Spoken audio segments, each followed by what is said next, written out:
Seems like you might have a chip on your shoulder. Talks a lot of smack, which helps light that fire within me. I'm getting messages from people from New York telling me to knock Edgar out. Really? Yeah, I go out there, throw a few jabs, stick a nice right hand straight on his chin. July 12th, New York City is gonna be on fire because Ring Magazine is bringing to DAZN Hamzah Sheeraz versus Edgar Berlanga. And guess who I have with me now?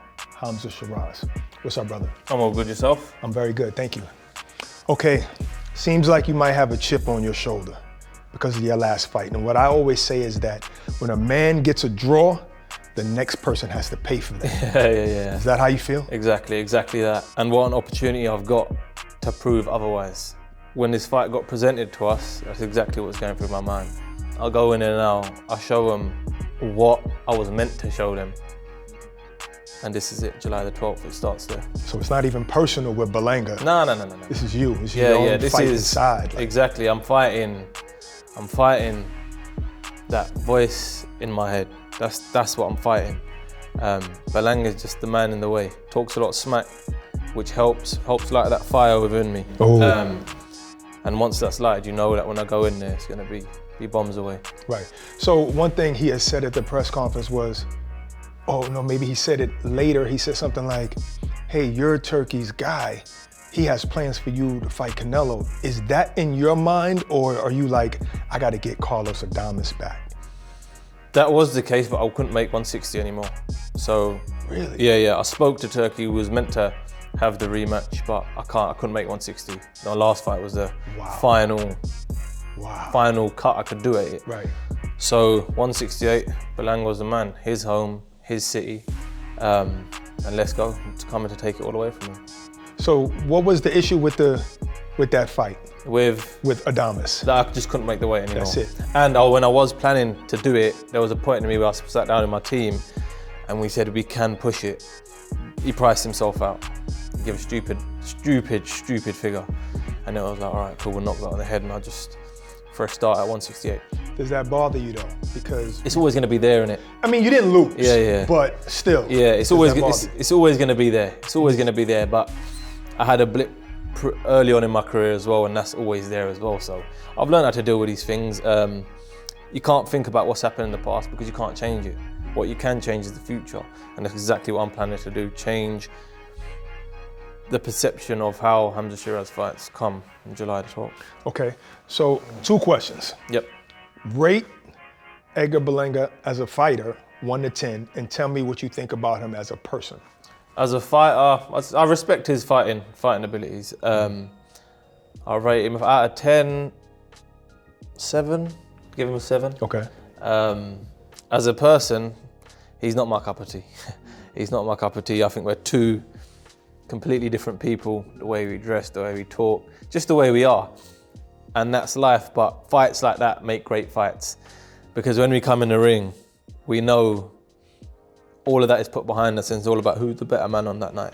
Is this Hamzah right here? This is Hamzah, man. No tracksuit, this is you right this here. This is me. This is you, fly, suited up. This is it. I've always kind of been attracted to kind of the suave, the gentleman kind of aesthetic. And so it's not loud per se, but it's still fancy. Yeah, ish. Fancy-ish. Ish, but you didn't spend a lot of money on your clothes? No, I got a tailor, so I got looked after.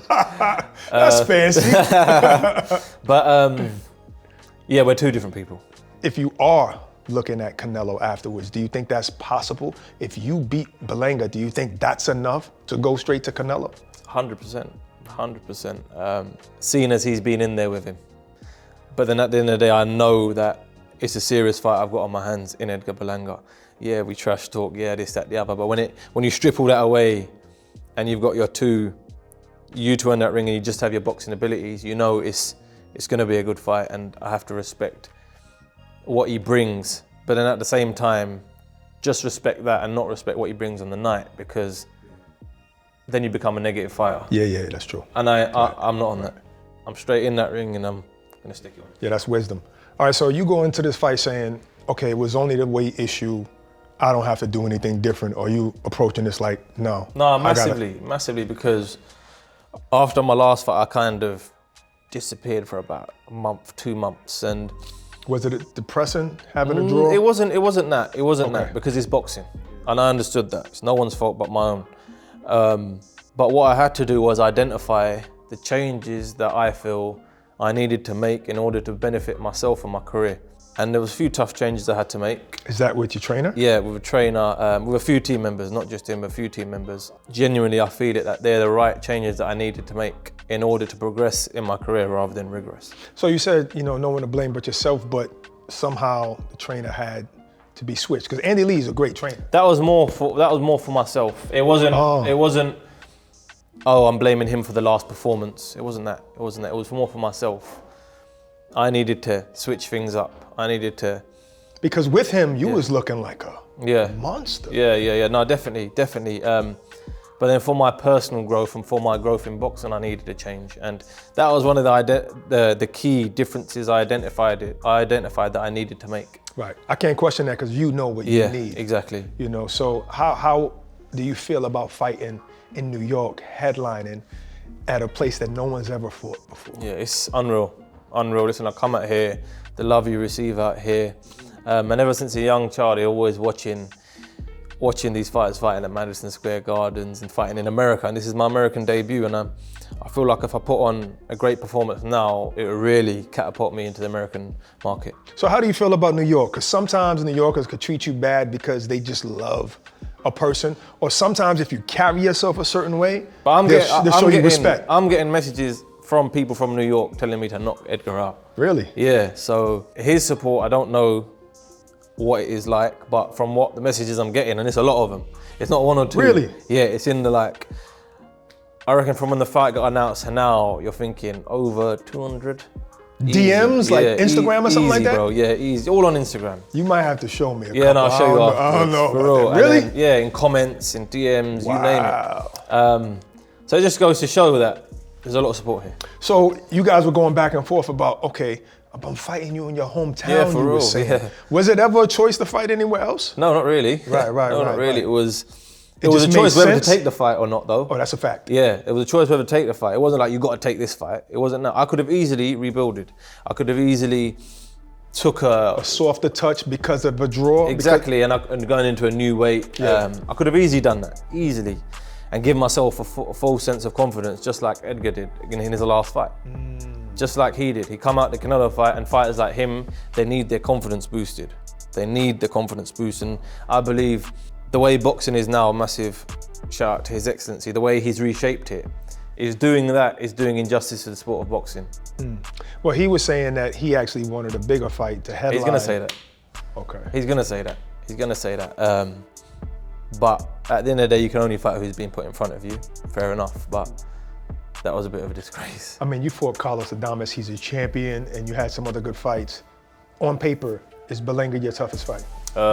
Is he my toughest fight? He's one of them. So not your toughest? He's one of them, and I'm treating it as my toughest. Yeah, 1,000,000%. I'll go in that ring, and the way I'm training, the way I'm I get that, but things. I'm just saying on paper, do you think he's he's up there with Amma Williams. He's up there with Adames, definitely. Okay. I wouldn't say he's better than them two, no. Last question. How does it end on July 12th? Exactly like I said in the press conference. I go out there, throw a few jabs, stick a nice right hand straight on his chin. And y'all made a bet, $100,000. Y'all sticking to that, or that's just talk? No, that's just on camera. It's a Stop. handshake. It's a gentleman's agreement. Wow. So you see it. The Good proof luck. is in the pudding. Good luck, brother. Thank you very much. I'll see you July 12th. Yes, you will. Yes, Thank sir. you. Hamzah Sheeraz, live on DAZN, brought to you by Ring Magazine, July 12th.